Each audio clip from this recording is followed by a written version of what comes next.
Hey, welcome back. So I know I'm working on the record of most videos before we actually start playing. And so I apologize for that. It was not in the plan, but it was definitely a situation I had to take care of. And so here we go. We are going to start. Like I said before, the teach for this is 45 minutes to an hour.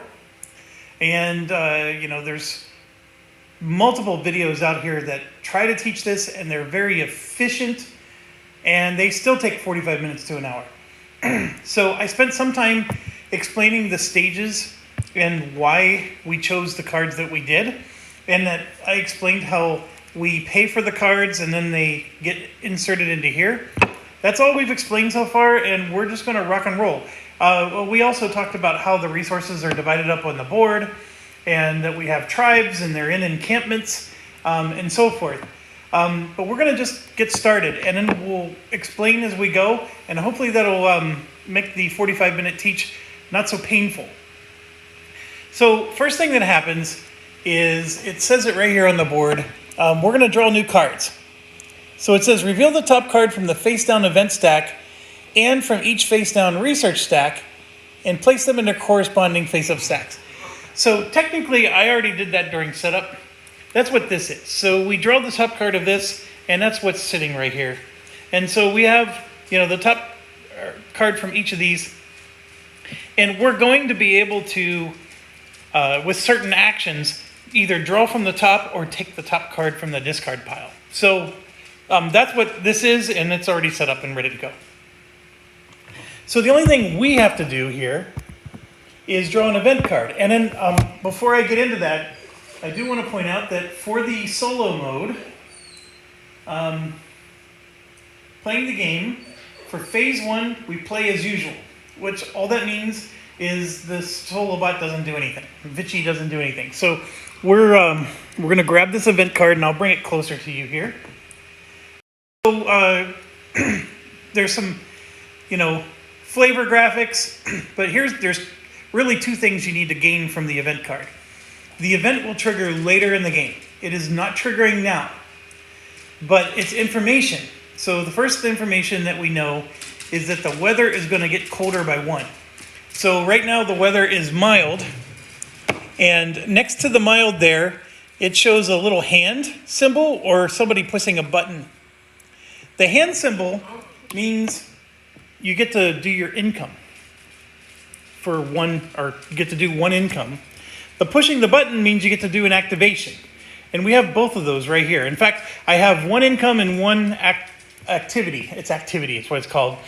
So at the start of the game, I have one of each. And so if it's mild, we're going to get to choose which one we want to do. But if it gets colder, it's going to move down to rainy. And then we're going to only get to do an activity. We don't get to do an income. So that's what that means. So this is going to get colder, and we will get to do an activity at the end of the round. The other one says, the civilization that leads on the orange track, which is that is called the knowledge track, gains the top face-up insight card from the research display, and installs it for free. Ooh, that is really good. So the research display, from the research display, I believe it just means you get the top discard pile, this one here, and you get to install it for free. That's fantastic. Yeah. Wow. So we want to make sure we have more than the bot on that, and we might be able to pull that off. I'm going to verify that really is the research display. That's what they call it.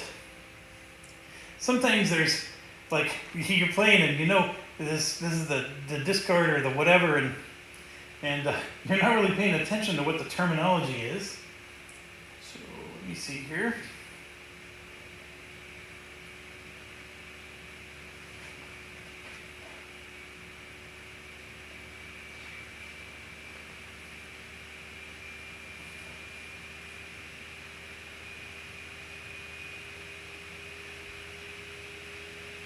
Yeah, that's the research display. These are all considered research cards. Okay, just wanted to verify. I wouldn't have a clue what it would be if it wasn't that. Okay, so next we move forward to new goals. So this says each civilization may gain 1 gold chip from the display and then refill it afterwards. So in a 4-player game, 4 of them will get taken before they get refilled or replenished. And then for the bot, I lost my page, so let me get back to it. For the bot in phase 2, we're gonna roll a die. And, but they go after me, so I go first. So there's 4 objectives up here. It behooves you to take one. Sometimes if you take one that's too difficult to achieve, it might clog up your objectives, but there's not a lot of opportunities to get objectives. And yeah, they do look bad. So this one, I need to have 2 dexterity, and I currently have 0. This one, I need to have 2 blue cards. I have 0. This one, I need to have a farm and a tribesperson on the hills. That's probably the most likely one I can do. And then this one, I need a copper, which I don't have. You need find copper in a desert. So I'm going to just grab this one and put these back. And I'm going to try to, I kept them in the order that I pulled them from. So then what the bot's going to do is they're going to roll a die. So they rolled a 1, so that means the first one got chosen by the bot. And all that means is this is out of the game. So I'll just put it out of the game, and that's fine by me because I didn't like that one anyway. So now 2 more come out, and we replenish the ones that were used or taken. So this one is, you need to have 3 fate dice, which is doable. And this one you need an herb. Those are usually the easier ones to do. But yeah, we're gonna have to get 2 green cards implemented, and because our objectives is to do 2 green cards, which are mutations, and then have a tribe and a farm in the hills. We started right next to the hills here. Okay, the next thing to understand is for this area, this is considered wood. I haven't transported it back to my player board yet, so I can't use it, but it's my wood. Like, nobody can steal it from me. There's no harm there. And we have tribes that are encamped.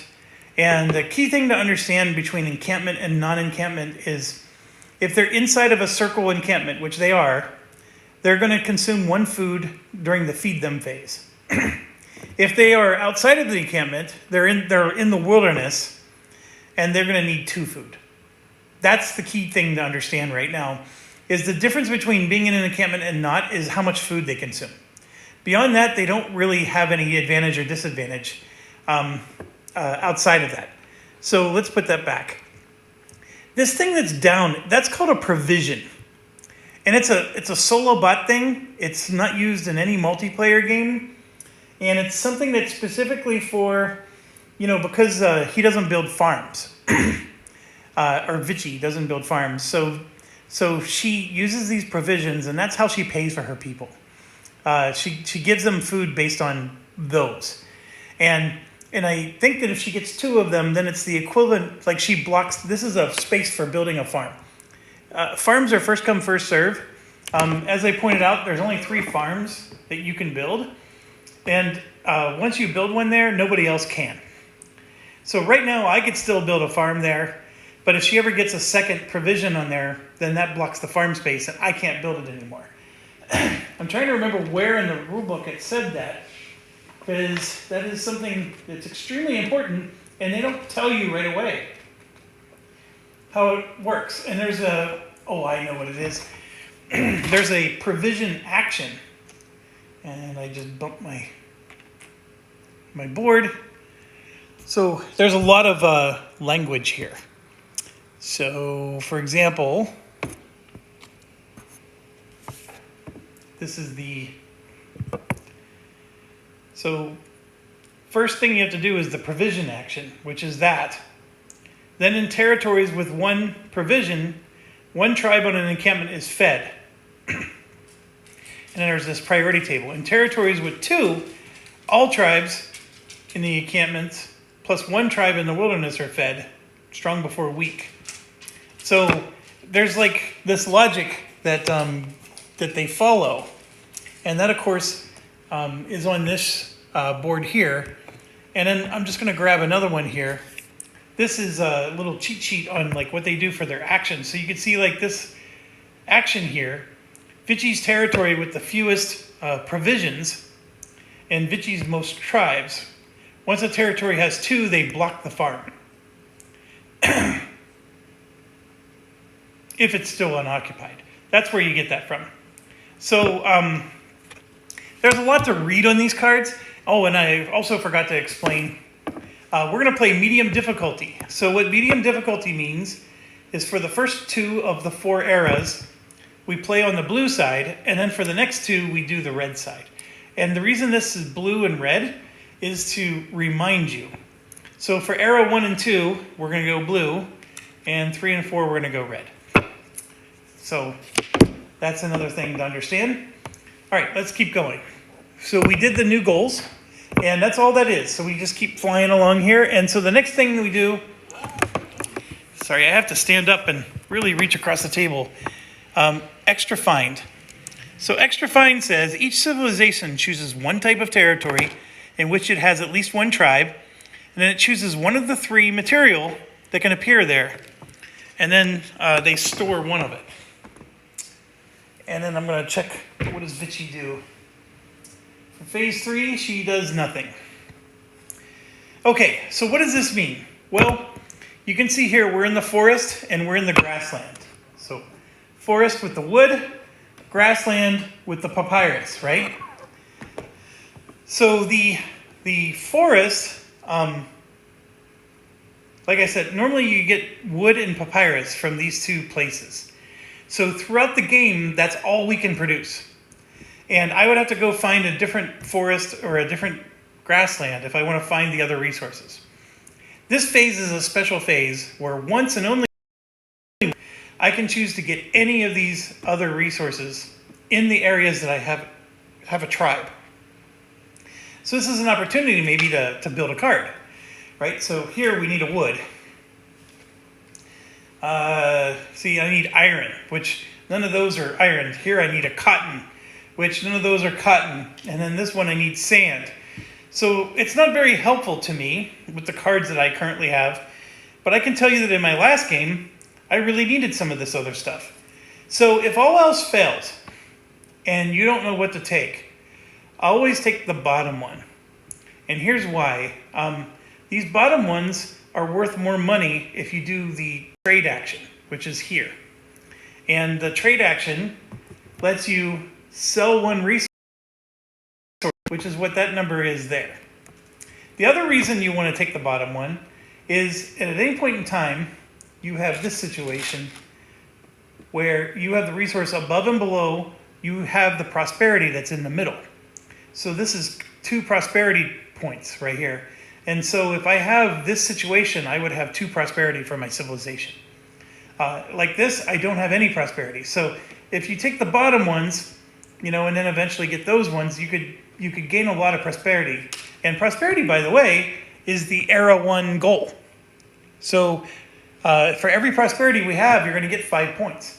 So that's reason number 2 why you want to take the bottom one. Reason number 3 is there's a building ground on the map. I just don't want to bump the pieces. That building ground is right here.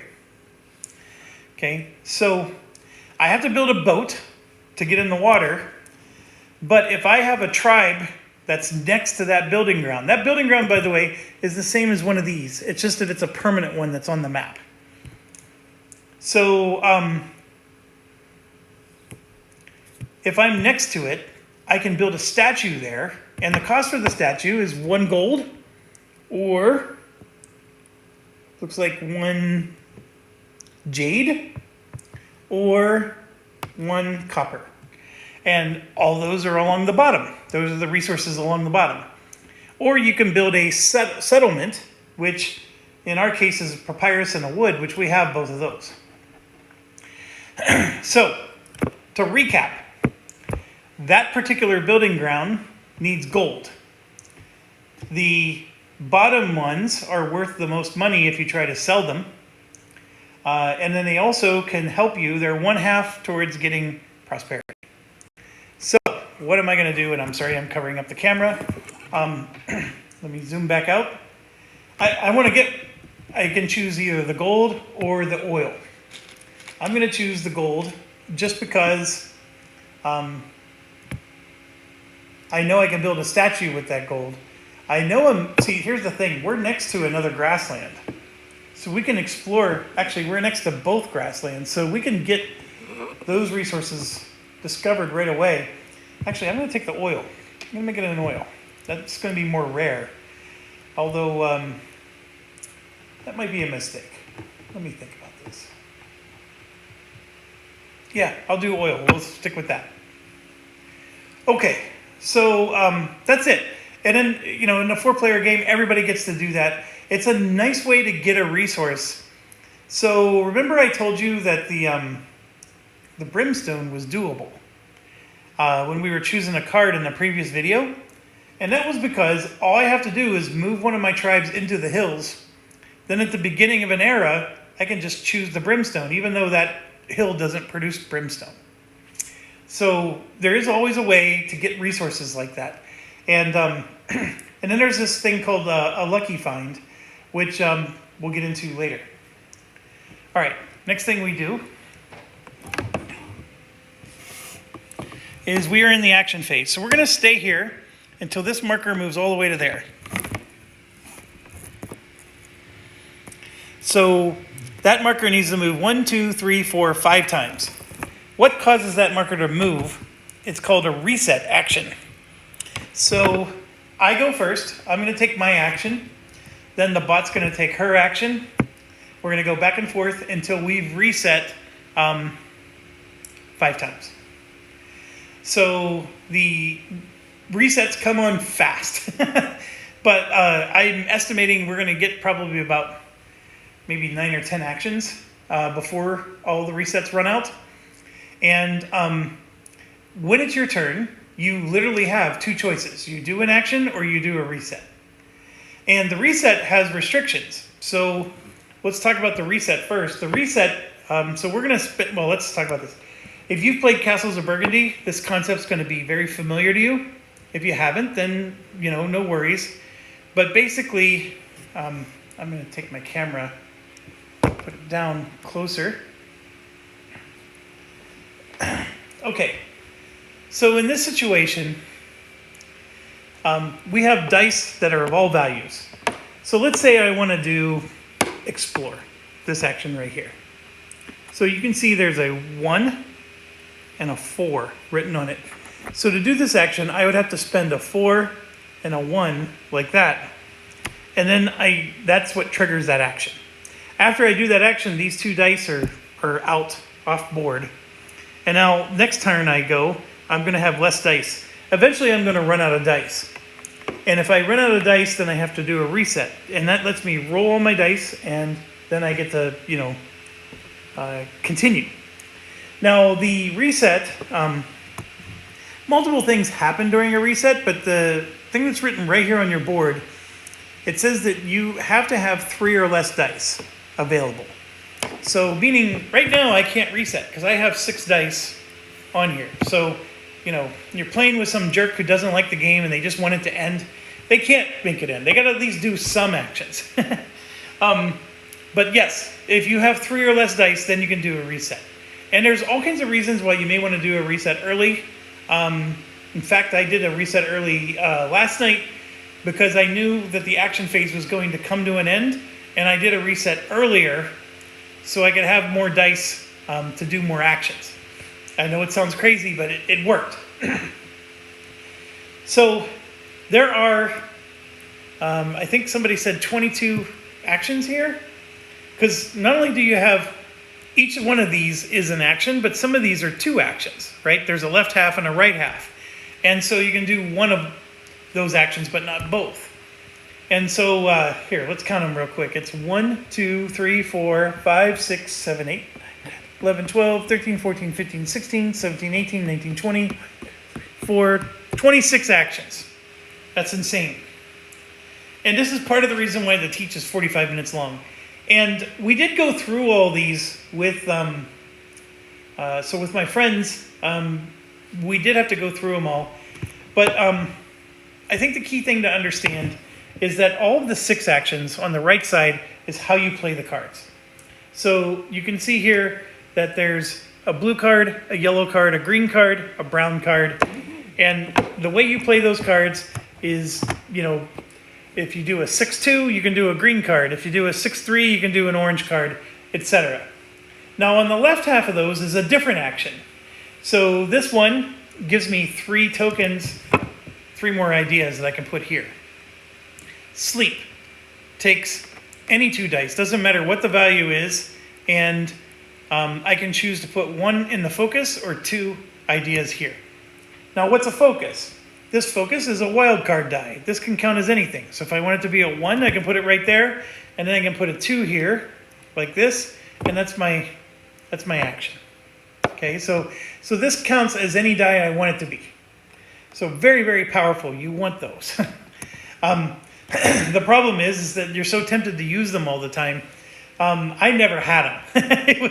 I'm always deficient in ideas and focus. So I really suffered in my game. And yes, there are times when I want to do an action and I can't.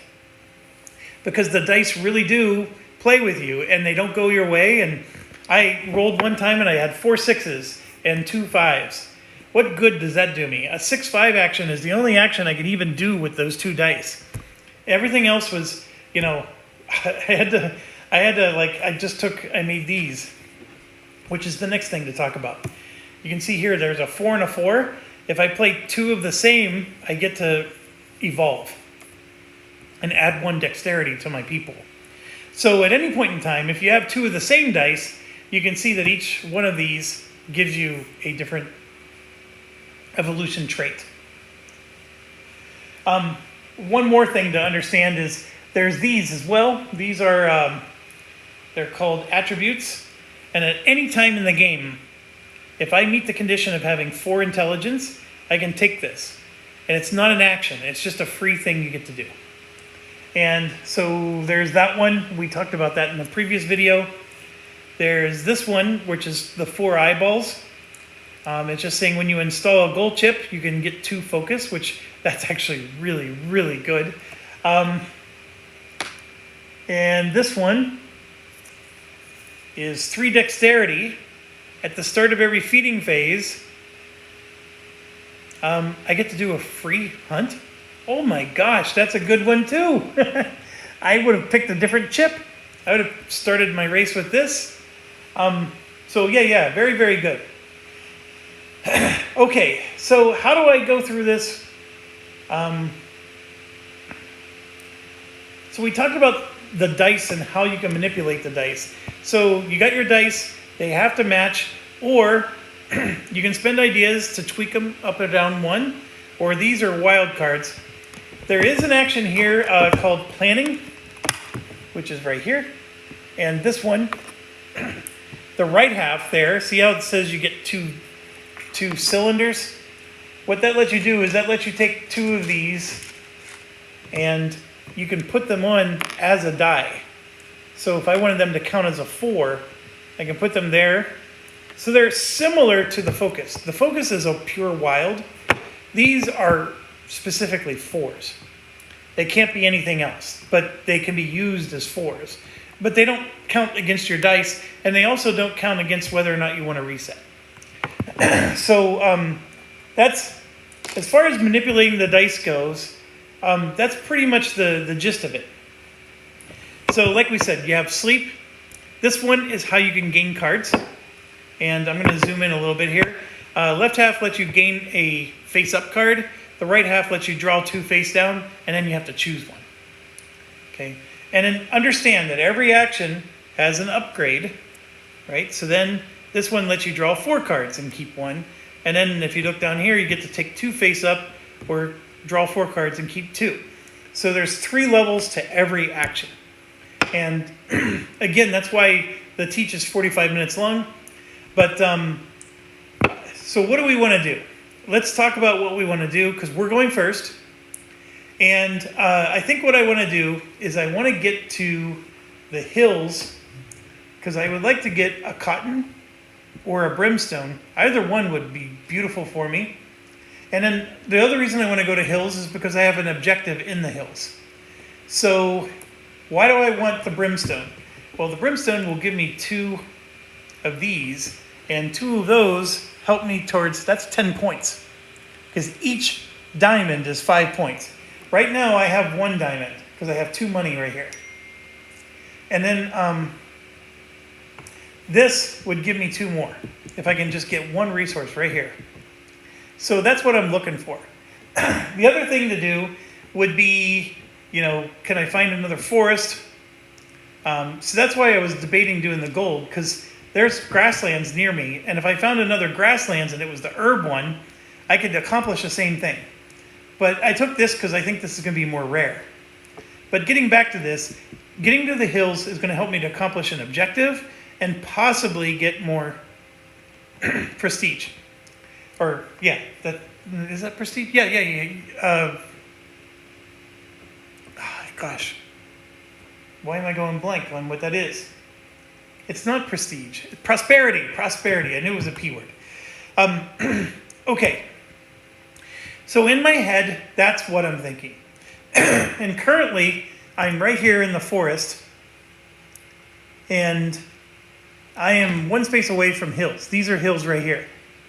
So if I want to migrate there, there's a migrate action right here, which would let me take my guy and move over to the hills. One of the reasons I don't want to do that is because then I'm giving up the forest. When you produce resources, you have to have a tribe in that area. If you're transporting resources, which is collecting them, you don't need a tribe there. But I want a tribe there because I want to be able to produce more wood. Wood's not awful. And also there's a era 4 bonus for being in the most territories. So what we want to do is before we migrate, we should procreate. And besides, I'm a guy playing this game. What one thing do we all want to do? We want to procreate. So let's go right here. And so that's a 5 and a 2. So I'm going to take my 5 and my 2, play it like that, and let's procreate. So first thing you do is you put the dice just somewhere off the board. Probably not a good idea to put it up here. Also, the action itself is just a level 1 action. It lets me produce 1 villager. So I just reach into my box, I grab 1 villager, and I'm going to move this up a little bit closer for you. And here I have multiple options. I'm going to procreate here because I want an extra villager to be able to move over to here. And I'm going to put it here where the campfire is, because the campfire has +1 on it, which means I get to score a point. So I've already won the game. There's no reason to keep playing. I have a point. Now, remember I told you we were going to just talk about the rules. I had an option to kick the AI bot into the wilderness and go here instead. But if I would have done that, my guy would have had to lay down. So there's only 2 reasons I can think of why you'd want to do that. The first one is more important. If I'm on here, which I am, for a point, the bot would want to kick me off because they want that point, right?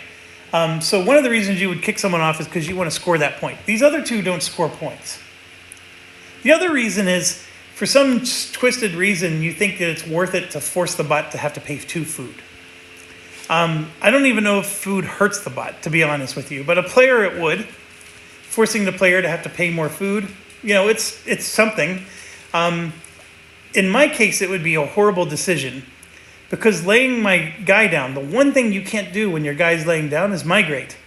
And I need my guy standing up to migrate. Now, theoretically, this one could be laying down and this one could migrate and I would still accomplish my goal.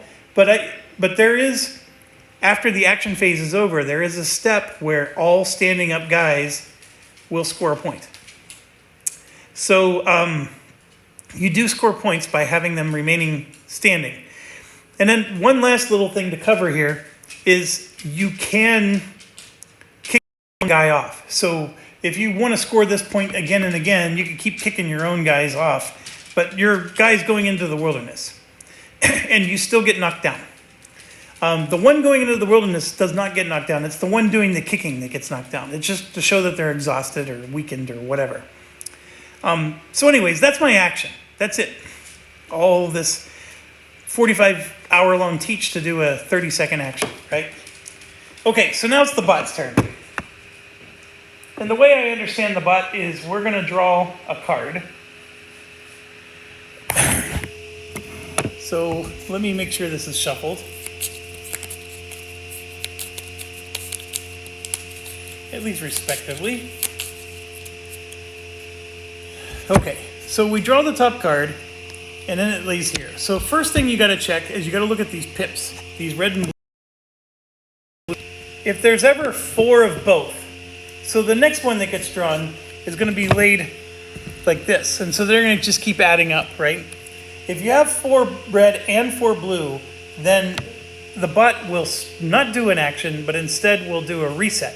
And remember, I told you, we only have so many resets before the action phase is over. But that's not the case here. So what we're going to do is we're going to grab a die, and I'm going to use the pink one because I'm worried about rolling dice for the bot and confusing it as one of my own. So I'm going to roll the pink one, and remember, we're doing blue, and this is your reminder. So we're going to ignore the red half. And so I roll a 4, and then we're going to do this action right here. And this is a real easy action. This is just saying move up a progress track. So this is moving up the brown progress track. So we go here to brown, and he moves up 1 space. And then his turn's over. I definitely love, compared to Red Dust Rebellion, that was fantastic. All right, I need to get caffeine. 1 second. Okay, it's back to our turn again. Okay, so we did the procreate. If I don't want to, jerk around, we might as well migrate, right? Let's get that done. Lickety split here. So the migrate action is a 3 and a 1. So we'll do that. And it's literally you move 1 guy. And so you get to move 1 guy 1 space. So I'm going to move the one that's on the points because the AI loves to kick you off of that spot. So we're going to move over to here, and I'm going to score 2 more points. Because you get to choose which one you take. So I'm going to go there, get 2 more points. There is no exhaustion or anything. And then when you get here, you reveal the resource. Oh, that's not the resource. This is the resource. And we have, what is that? Clay, which is not what I was hoping for, but it is what it is. And one of the rewards you get for being the one that discovers the clay is the one we already have, by the way, is that you get to produce 1. So 1 clay is there now. Okay, that's our turn. We're done. So now we go back to the bot, and we draw the card. And here you can see we have the 4 red pips, but we don't have 4 blue yet. So she keeps going. And once again, we have a dice roll. So we're going to roll. We got a 3, which is the middle one here. And so this is, she's going to move up 1 on the culture track, and she's going to take a pink die. So the taking of the die is, these are dice that are available for us to get. So she's going to take 1 of them. I'm just going to put it over here in her pile. And then she moves up 1 on the culture track. In case you're wondering, the action to take a die is right up here. It is the 6-5 action. And you can choose a white or a pink. And if you flip it over, you can choose both. And then down here, it's still both. So the level 3 is upgrading the card action.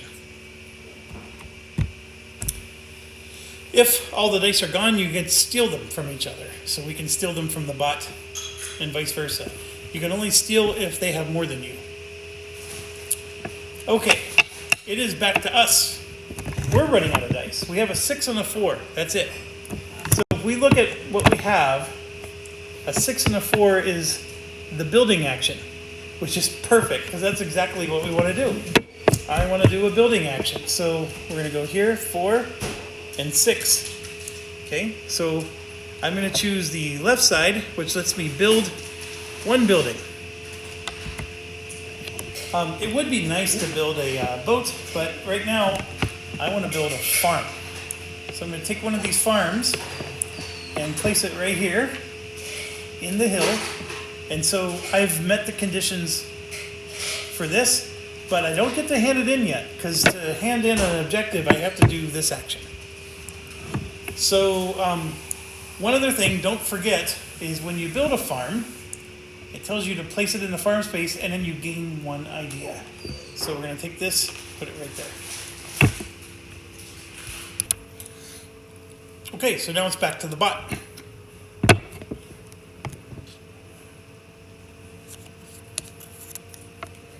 And just like that, we have 4 and 4. So these cards go away, and the bot resets. The reset causes this to move one space along, and I think that's all the bot does. Let me make sure, look up the reset action for the bot. I mean, for us, we get a food or an idea, but the bot really doesn't use those.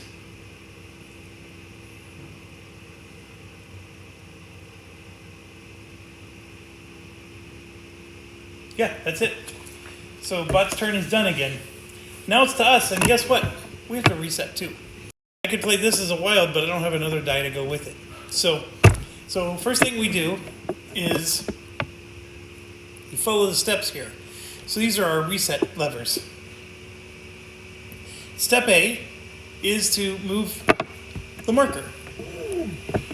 So the marker moved again. Step B is we get to roll our dice. So the way this works is you roll all the off-board dice. If any dice were still on the board, I can optionally roll them. I don't have to, but it's definitely, you're allowed to roll them. So we just roll. And then whatever you get is what you get. And this is where the game gets a little crazy, because sometimes you don't like what you get. So there's 2 1s, a 2, and a 5. And I got no 4s and no 6s. By the way, I've learned that 4s and 6s are my favorite dice. So, getting everything but the favorite ones, it's pretty funny, actually. So we re-rolled our dice. That's step B. And then step C, which is a pretty cool mechanic in this game. This particular cylinder can either become a food over here, or I can make it an idea.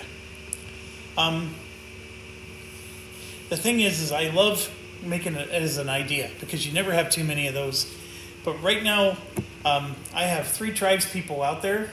The farm will feed, by the way, that's what the farm does, is it reduces the food costs of everybody in that area by 1.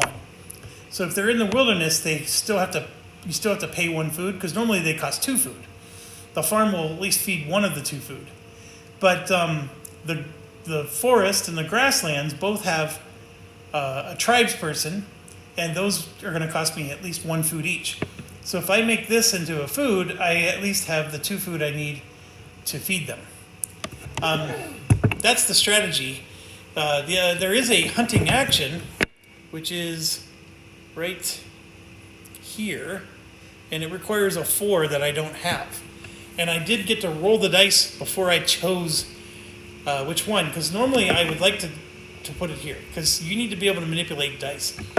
And so we could theoretically, instead of making this a food, yeah, let's put that there, and now I can make this a 4, so we can go here and then use a 4-2 to do a hunting action. Sure, actually that's probably the better way to go, because hunting is very likely going to get us more food. All right, so our turn is over. Now we go to the bot. So we've both done a reset, and here's the next one. And it's another, By the way, not all of them look like this. So we just got 3 in a row that look like this. So I rolled a 5, and so what this is they're going to explore 2 areas. So I got to look up how do they do explore. So here we go, priority requirement. Vici's territory with the most face-down sites. So they're going to explore, and then they get to score points. So this is the explore action, and explore works like this. You can explore these that are adjacent to, like, so I'm here in the forest. I can explore this one and this one because the forest is next to those 2. I can't explore this one because there's mountains in the way. So Vici has a person here and a person there. So they can do either these 2, or if we look over here in the grasslands, it's only 2 of them connected to the grasslands as well. This one's close, but not quite. And that one has sand in between. So they both only have 2. And so she's going to pick the one with the face down, most face down. Well, when you have a tie, you use this. So I'm going to roll. I rolled a 2, which is the swamp. And then you just keep going, mountains and then grassland. So she's going to choose the grassland first. So the grassland explore is going to happen first. All right, so she's going to explore both of these. We'll start with this one. This one is a mushroom valley. So if you hunt in a territory adjacent to it, you get 1 extra food. And if you'll notice, that has 2 points written on it. So she, so far, has scored 2 points.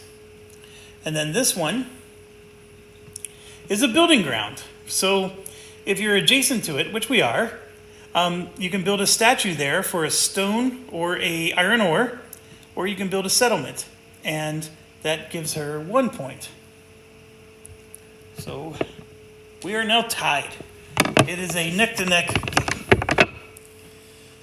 Okay, that building ground makes things interesting, because with the building ground, if we have the right resources, we can build a settlement on it. And see, that gives you prosperity, which is points for us.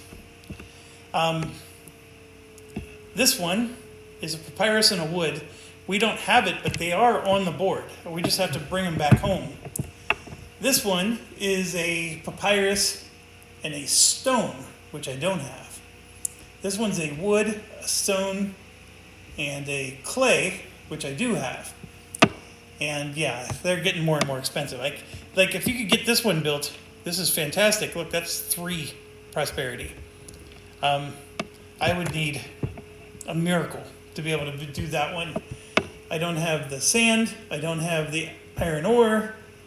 I do have the clay. So I have one of the 3. I just don't have the sand or the iron ore. I mean, to get the sand, of course, I have to go into the desert. You would think that all 3 deserts would have sand, but that's not the case here. It's a lot of actions to explore and then produce and then bring the stuff back. It's a tall order. But building this one is very doable. And that'll give me 1 prosperity. And then what's that? 2 and 3. Yeah, so these 2 are 3. Anyways, actually, if I think about it, this one we have the wood, we have the clay, we just need to find the stone. The stone, of course, is in the mountains, so I would have to procreate and then hope that it's in the mountains next to me or something like that. It's still a tall order, but we could possibly do it. The prosperity's worth it. Let's just put it that way. So let's look at our dice. What are we going to do here? If we wanted to bring things back, it's the transport action, which is a 5-1, and we do have that. If we want to move into the mountains, we could abandon that forest. I still have the wood there. I just wouldn't be able to produce wood again. So what I'm saying is I could skip a procreate action because the perfect world would be to procreate so you have the extra guy and then you migrate. If you don't do that, then you're gonna have to abandon an area which could hurt you later. so one of the things that I did was I put this here, because now I'm going to spend it to turn this into a 4. So we're going to do a 4 and a 2, and we're going to do what's called sustenance, and we could either stand a guy up, but we're going to do the hunting action.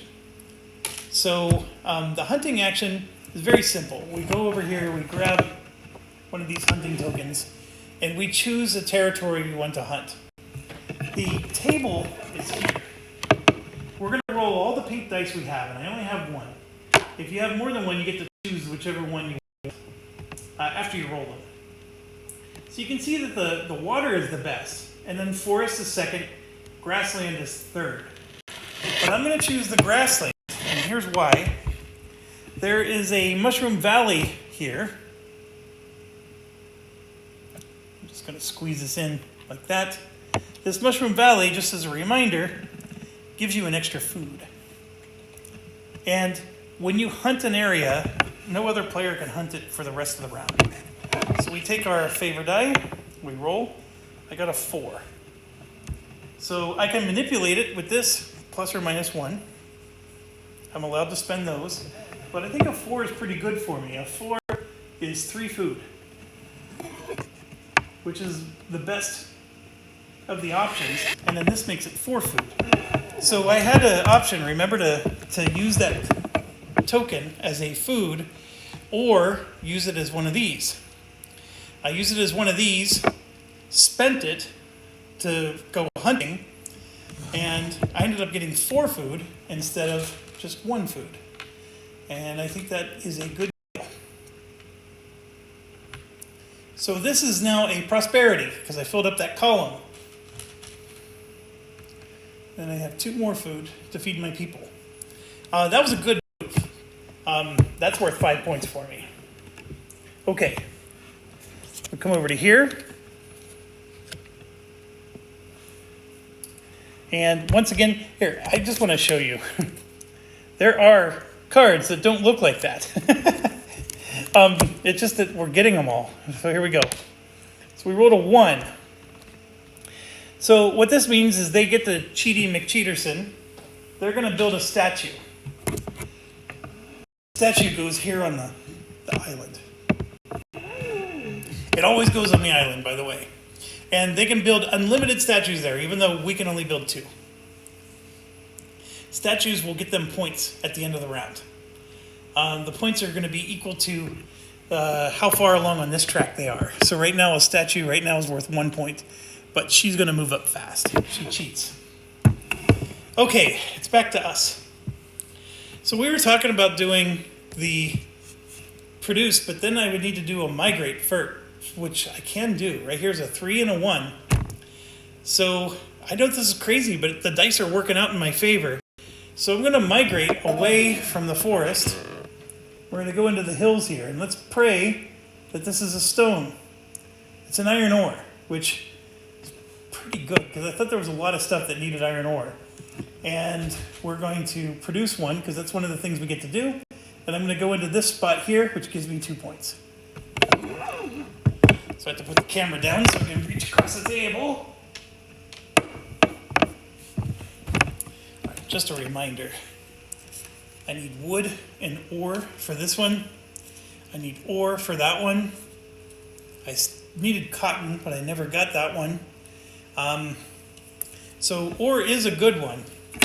And then here, clay and ore and sand builds that one, but I needed the stone so I can build this one. I'm going to be hard pressed to be able to pull off building a settlement.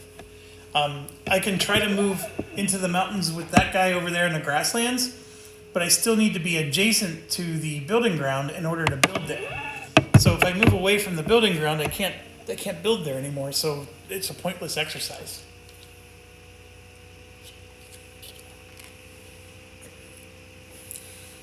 All right.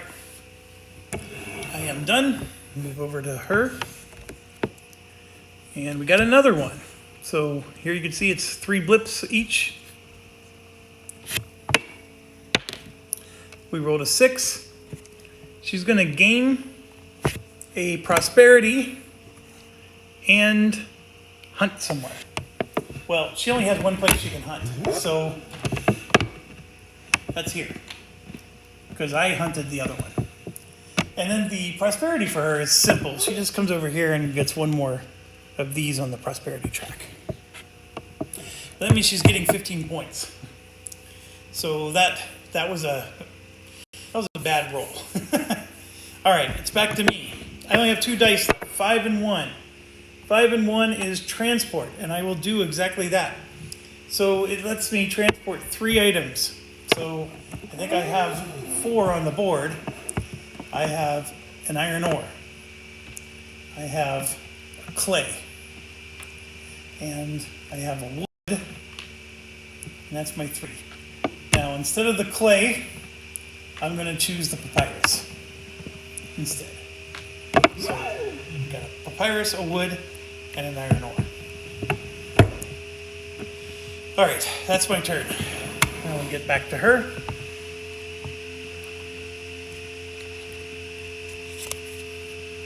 Another one. Okay, this is a reset. So reset moves up. I also have to reset. I'm out of dice. So step A, we roll over dice. I got a 1, 2, 1, 4, 3, and 5. And then I get to either make it one of these or a food. If I make it a food, that's another prosperity, but I do have to feed my people. I'm going to do another one of these, I think. Yeah. Okay, that's my whole turn, and my reset required this to move again. So now it's to her. There we go, we got our first one. So we're doing blue. Each of the 3 scoring categories with scoring tiles in the final scoring area from left to right. So all that means is this.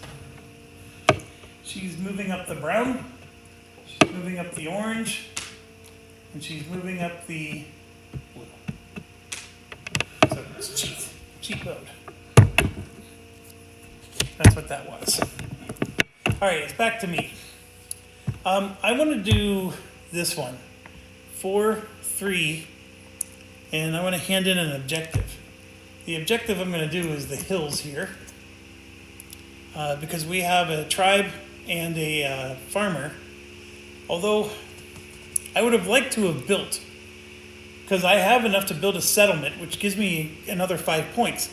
But to build, I need a 6 and a 4. Let me think about this, because my dice aren't working my way here. To get a 6, all I have to do is spend one of these to turn a 1 into a 6. So I can do that. So if I do a 6 and this 4, sure, I'll do that. We're going to build first. We're not going to do that. I do want to do that objective, but we're going to build first. And I am going to build, spend a wood and a papyrus. So we're going to put a settlement so I at least get 5 points for that prosperity. And this settlement's going to go right here on the building ground. All right, that works. That works very well. Okay, back to her. We got another dice situation. I rolled a 5. So she's going to get a person and migrate. So where does she get the person and where does she migrate? This is what this says. Vichy's territory where there's at least 1 free encampment. If afterwards every encampment in all Vichy's territories is occupied by one of her own tribes, immediately migrate. So, which territory? Well, that's what this comes in. So we're going to roll, and we rolled a forest. So she's going to get a person, a tribe. It's going to go in the forest, and she's always going to take the points. So that can give her a point. And then it says she gets to migrate. So the migrate action is interesting because I actually don't know. Well, here we go. This is the migrate card. Migrate from territory X to adjacent land territory Y. So priority requirement for X, territory where Vichy has at least 2 tribes, and at least one of them is strong. That would be the forest. Priority for Y is land territory with the fewest tribes, and none equals the fewest. So we don't need to do any rolling, because first of all, the forest has 2. This has 1. So the forest is where it's going to go from. I'm here, but I'm not there. And that's adjacent. So he's going to move to here, and she's going to score 2 points. She's up to 6. And then she's going to reveal this, which... And bear with me a second. I think something happens here.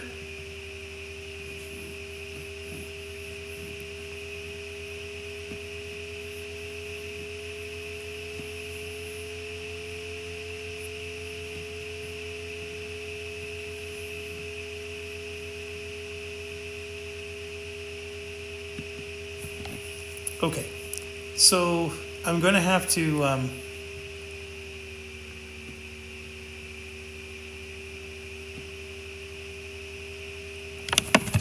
going to pause real quick. Okay, in the solo section of the rulebook, it does say that she discovers this, but she doesn't put any marker there, so nothing happens.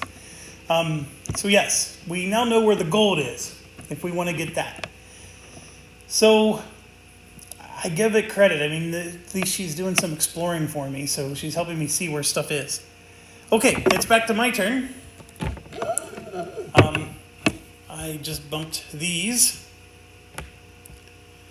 All right, so what do we want to do next? I would like to get some more prosperity, but I think I would like to hand in that objective. So the problem I have is this is important, the 5. If I procreate, I could possibly have to feed more people. Not necessarily a good thing. This will let me get money. Money will help me to get points. And I do happen to have... I can get 3 money from this one resource here, which would give me another prosperity. That's 5 points. And then I get half of one. That's not a horrible deal, if you think about it. Now, to get that money, I would have to do a 5, and then spend one of these to make this into a 4. The drawback to doing that is I can't hand in the objective, which is what I wanted to do. What does handing in an objective do? Well, first of all, it lets you start filling in your stages, which is going to be points. And then the next thing it lets you do is you get to upgrade one of your techs, anything you want. And that could be really powerful because, like, we can maybe get the procreation upgraded or some of these other ones that might help us. Because as you can tell, we're doing certain actions over and over again. With the goals over here, I would think procreate and migrate are the 2 I want to focus on. But we're doing sale and purchase. So let's talk about sale and purchase. It lets you do 1 sale and 1 purchase. First thing to understand is with the sale, the board for sale actually lets you sell 2 resources. Even though it's 1 sale, it's 1 sale action. So the first resource you sell is for money, and the second resource you sell is for 2 points. So it doesn't matter what the resource is, it's just worth 2 points. So this one I'm going to sell for money, and that's 3 money. So here's 1, then I'm going to grab 2 more. There's 2, and there's 3. Now I can sell another one and just get 2 points for it. I don't know if I want to, because resources are important. And I know I need iron ore for a lot of stuff. I need clay for both of those settlements. Part of me is like, I'm not sure I want to sell any of these.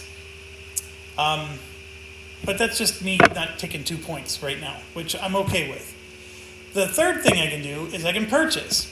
And these settlements are covering it up, but right here it says I can purchase any undiscovered good for 4 coins. or a good that has been discovered, for 2. So if I'm willing to take away 2 of these, which would get rid of a prosperity that I just took the time to get, I can get, like, for example, the gold, or any of them, iron, wood, anything that's currently visible. If I'm willing to spend 4 gold, or 4 money, which would get rid of 2 of my prosperity, I don't know if I want to do that, then I can get any resource in the game. So I can just go straight for the brimstone, or straight for, what is it that I think I need? So here I have the clay and the iron. I could go straight for the sand, for example. Now, the reason I would do that is I'm giving up 2 prosperity here, but I'm going to probably gain 3 prosperity if I built that. The problem is I already built the settlement, and each area can only have 1. So I would have to go somewhere, find another building ground to build another settlement. And we're running out of actions, folks. One more reset and we're going to be done. So you can't be thinking that far ahead. There's too many steps that I have to do to get there. All right, so my turn's over, and we move to here. And we're going to go ahead and flip this. So you can see we're at 2 and 2. And then this one says, next era's scoring category times 2. And if it was the 4th era, it's just going to take 4 points. So next era scoring category is the purple. So they're going to move up 2 more on the purple track.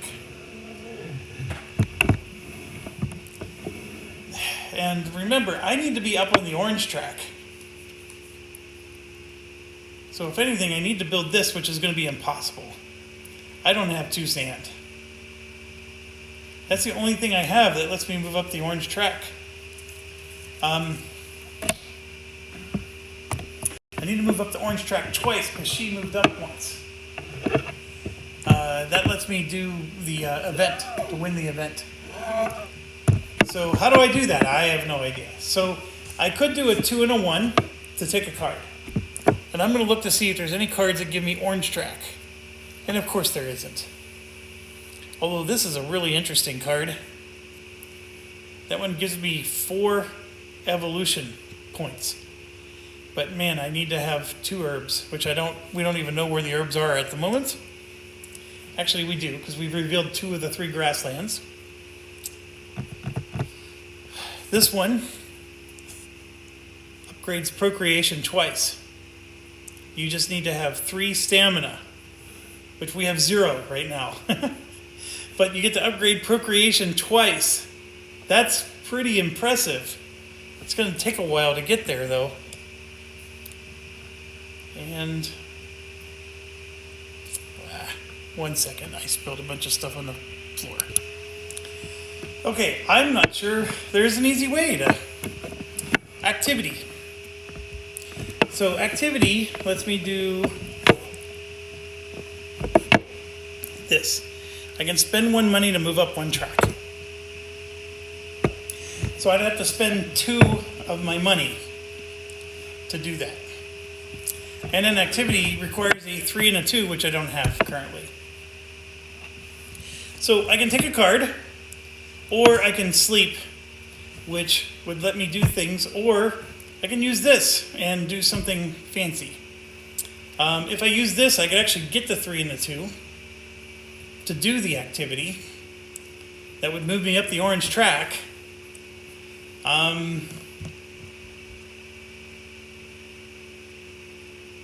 Wow. What happens first?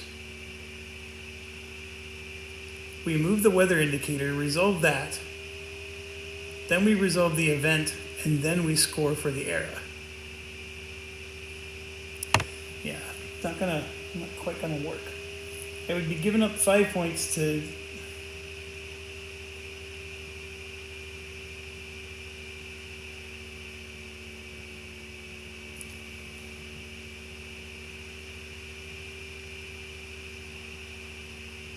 I don't know. I mean, I still like that event. That's a great event. So if I did the activity, that would let me get there. My issue is I'm going to lose 5 points. to do that event. Because I have to give up a prosperity. I have to spend 2 money.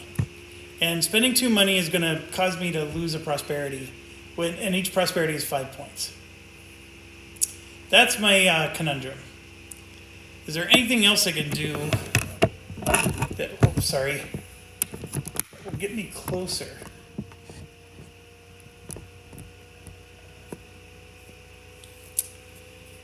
So I have a 2 and a 1. I can explore. That'll give me points. It's not necessarily gonna. I mean, I could do this action, which is called the lucky find. And then what that is I roll pink die and see how there's these numbers here. So since I'm sitting in the hills, I can try to roll for that cotton, which is something else I want. I don't know if I turn. Why do I need cotton, you might be wondering? For this right here. Let's move up 2 on the purple track, which is going to be important for next era's scoring, but not this one. This one requires 2 sand, and I do not know how I can pull off 2 sand right now. I would have needed to have spent 4 of these to get 1 of the sand, and yeah, and then I don't even have the dice to play the cards, because you need 6s to play cards. So do I grab another card, which is what the 2 and 1 would let me do? Or do I spend this, which is getting a little desperate? That'll let me do the activity, which does let me move up 1.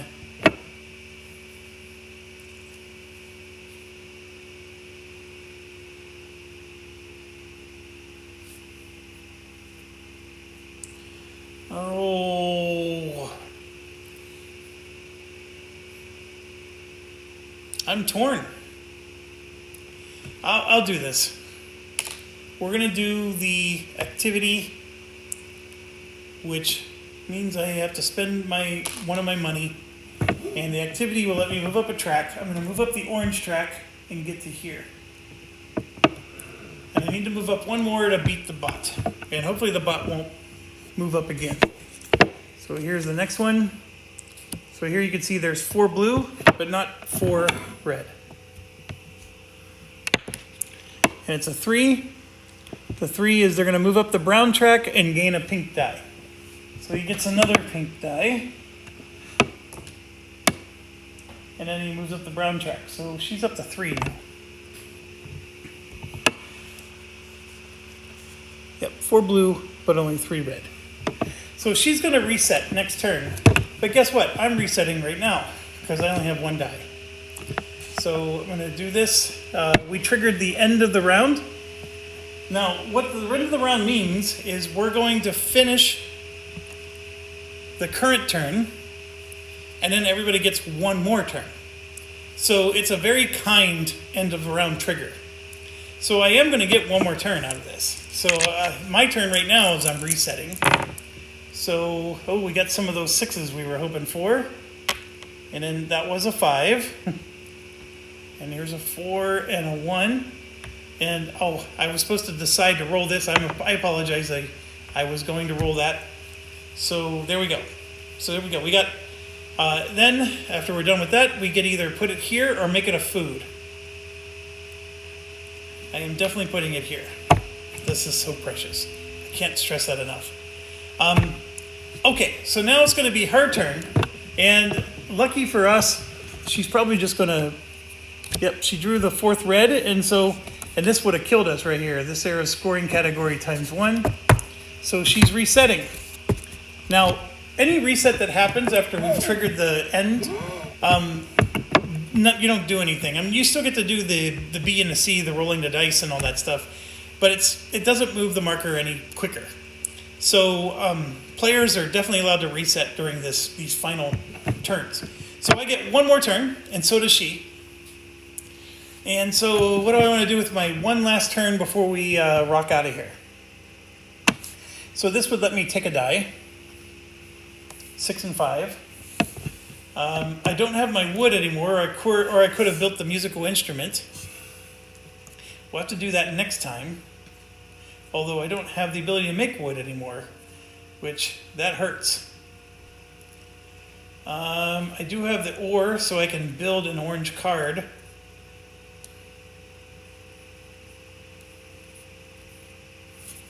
So to build an orange card, I need a 6 and a 3.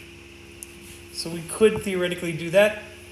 Or I could try to finish a goal, which I'm not in a rush. I have room for one more goal still, so I don't need to break my arm there. How can I score points or position myself to score points before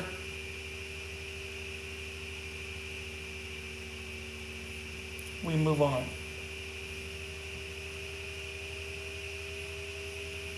I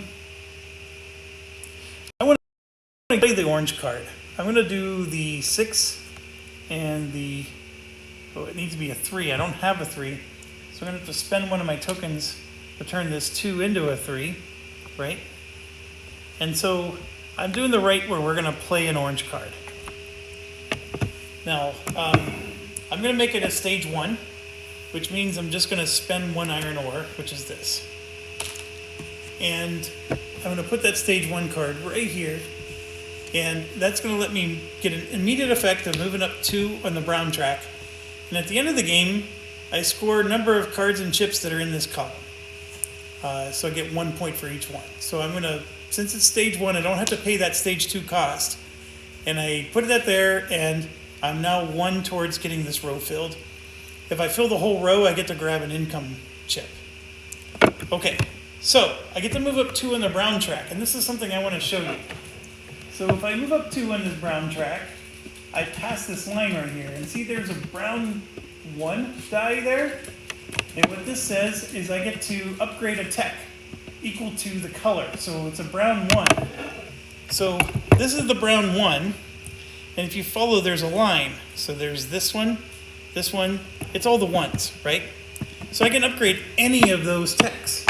So I can upgrade the research, the migration, the exploration, the transport, or the invention. Now this is interesting. So the invention lets you play a brown card. On the left side you get to do an income, or you get to do 2 incomes. I only have 1 income at the moment. Transport lets me bring back 3. This would let me bring back 6 goods. I don't have that many goods out there. Exploration, this is explore on the left. On the right, it's the lucky find. The lucky find doesn't change, but this one lets me explore. I get to take 1 more space, and I score an extra 2 points. This is a really good way to score points. Migration, one of the things we were talking about doing. This would let me migrate, and then if I do a lucky check, a favor check, if I pass, I can migrate either another one or the same guy can move again. So you can basically move 2 spaces. And then this one, like we said, I can draw 4 cards and choose 1 instead of drawing 2 cards. These aren't, none of these are super great. I think the exploration or the migration are the best ones. I'm going to do exploration. Having that one upgraded is pretty good. Okay, so that was it for my turn. And then she gets to go.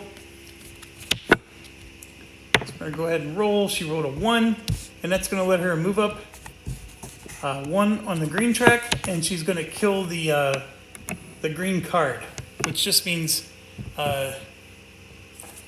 this card that I was drooling over that has upgrades procreation twice gets removed.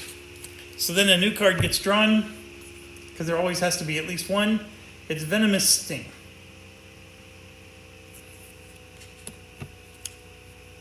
And in case you were wondering, that symbol is this thing. All right. And before I forget, she moves up 1 on the green check.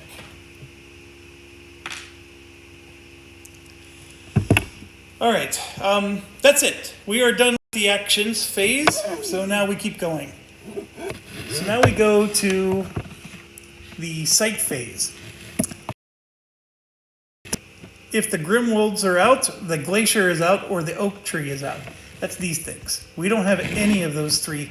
This is the Grimwolves, the Glacier, the Oak Tree. None of them exist at the moment. So we skip all that. And now we got to go to the feeding phase. Sorry, I had to grab the camera. I want to just read what the bot does during this phase. 1 second.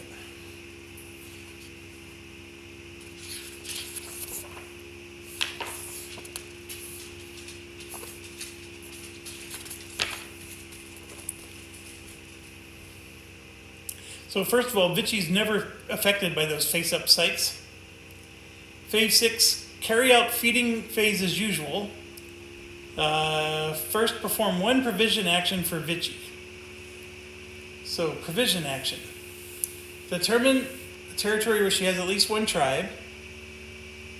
And whichever territory has the fewest provision markers, place one supply as a provision marker. Alright, so we have to perform a provision action for it.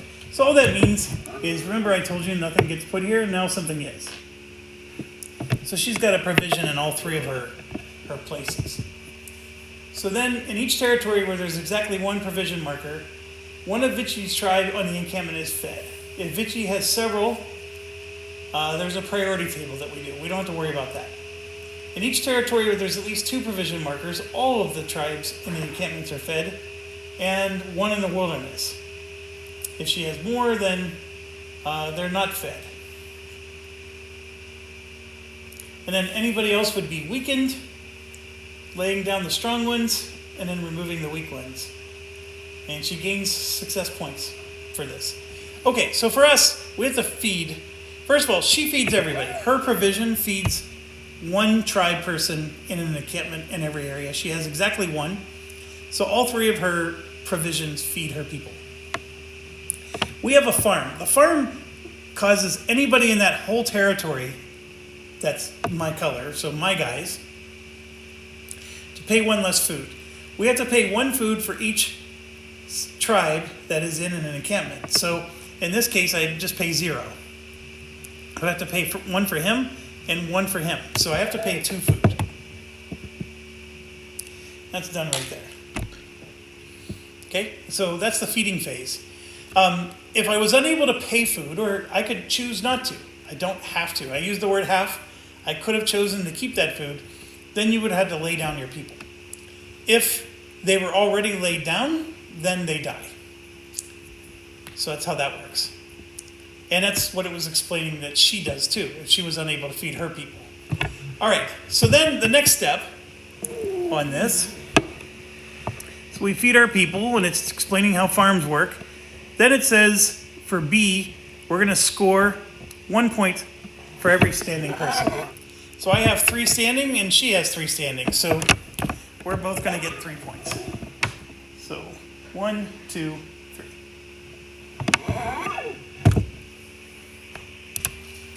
Okay, so now we move to the next one,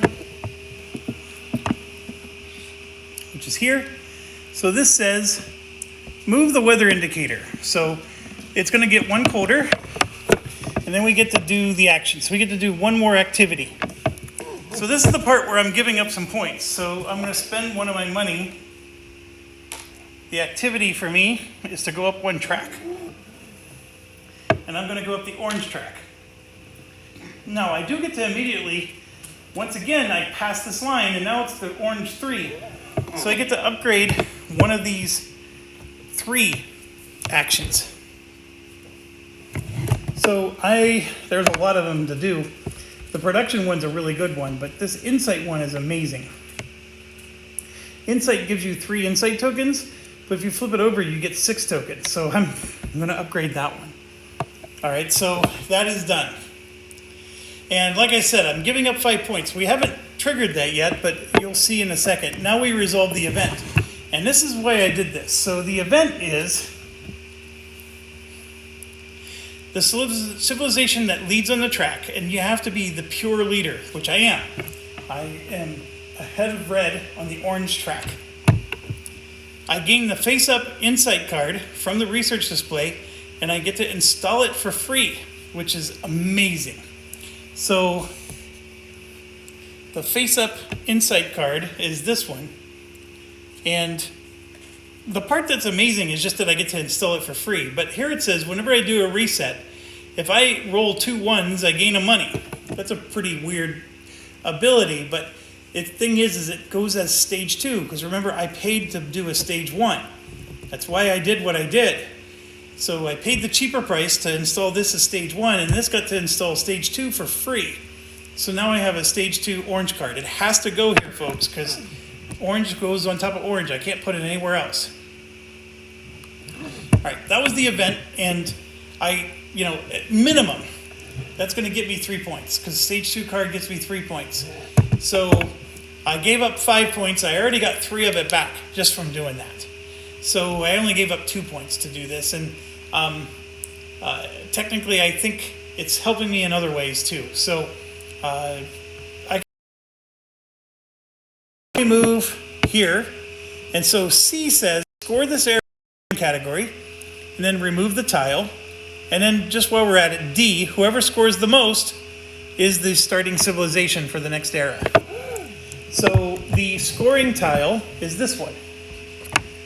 Prosperity, which is why I've been obsessing over it the whole time. And as you can see, it's 5 points for each one. For her, it's real simple. She has 3 prosperity.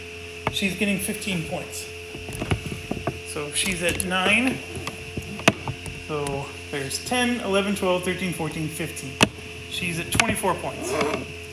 Now me, I have 1, 2, and then this is 3, because I built that settlement.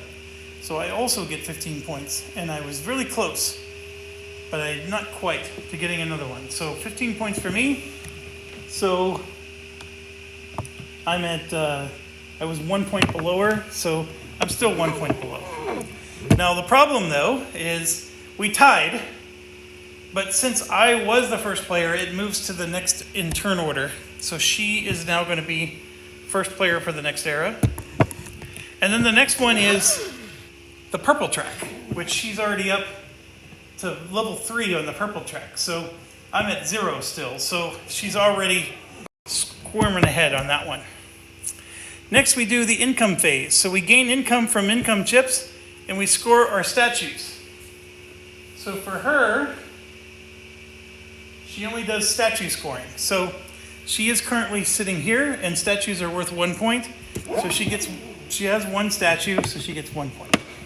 I have 0 statues, so I don't get anything. But the income phase is this one. I can either take a point, or I can stand a guy up, or I can transport a good. So I'm going to transport a good, and the good that's still out there is my clay. So now I have 2 clay. I took it from here. All right, so we do that, and then here the hunting markers go away. So there's 2 hunting markers on the board. And then the last thing that we do is we fill our reset markers. Bada bing. Bada boom. You do not roll your dice. You do not reset your dice. You needed to do the reset during the final action of the round if that's what you wanted. So whatever dice I have burned, stay burned.